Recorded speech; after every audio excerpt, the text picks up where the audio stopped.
उत्तराखंड के हरे भरे खेतों और ऊंचे पहाड़ों के बीच बसे गंगोली के छोटे से गांव में गर्मी का मौसम चरम पर था।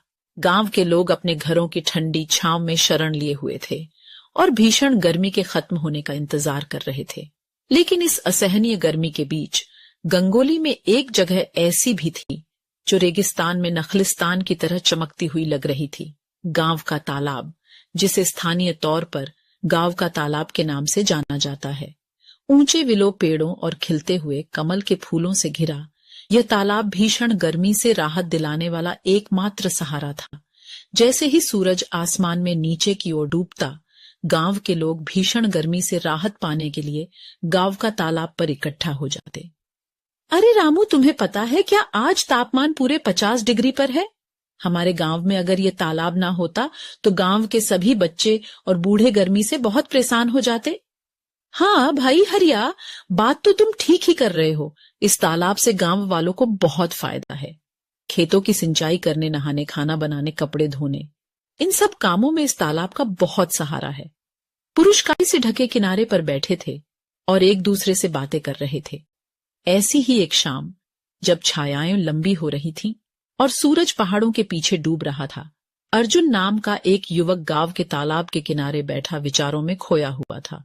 वह एक मेहनती किसान था जो अपनी मजबूत काया और शांत स्वभाव के लिए जाना जाता था। जब अर्जुन तालाब की झिलमिलाती गहराई में देख रहा था तो अचानक एक हलचल ने उसकी नजर को अपनी ओर खींचा। उसने वहां कुछ ऐसा देखा जो इसको बिल्कुल भी अच्छा नहीं लगा। उसने मुखिया और उसके दोस्त दयानंद को आपस में बात करते हुए देखा। दयानंद अर्जुन का ही दोस्त था। वह मुखिया से बोला, मुखिया जी, इस तालाब को देख रहे हो ना आप? हाँ दयानंद, इस तालाब को तो मैं बहुत सालों से देख रहा हूँ। इसमें कभी पानी खत्म ही नहीं होता है। मुखिया जी, वो सब छोड़ो और गौर से सुनो क्यों ना।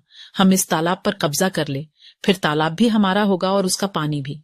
पर दयानंद, इस तालाब पर कब्जा करके हम करेंगे क्या? मुखिया जी सोचो, आजकल गर्मी बहुत है, गांव की सारी फसल खराब हो गई है, तो मैं सोच रहा था हमें इस तालाब में मछली पालन कर लेना चाहिए।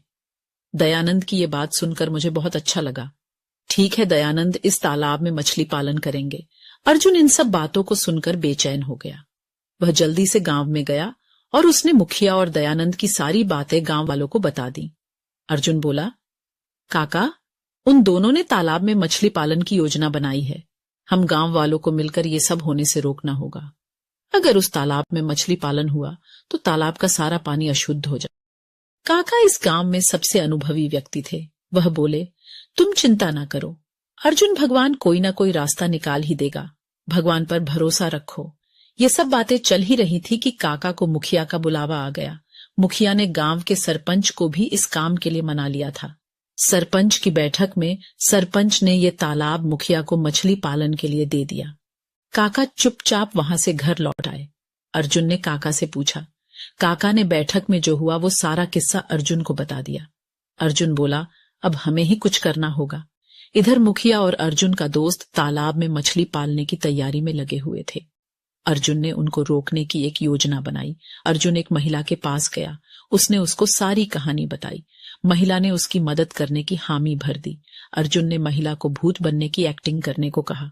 महिला बोली, मैं कल ही उनको डराने की कोशिश करती हूँ।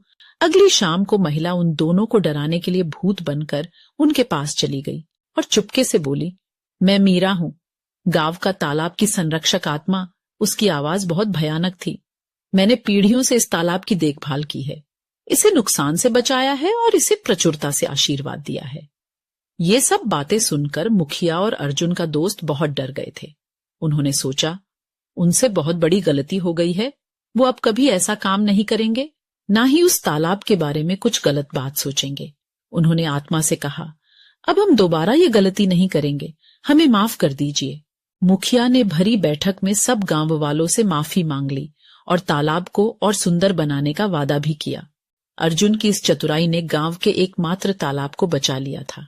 गांव वालों ने अर्जुन का बहुत धन्यवाद किया। गांव के लोगों ने फिर से तालाब पर जाना शुरू कर दिया। अब गांव में फसल भी अच्छी होने लगी थी। गांव फिर से हरा भरा दिखने लगा और इस तरह अर्जुन किसान और संरक्षक आत्मा की कथा गंगोली में पीढ़ियों से चली आ रही थी।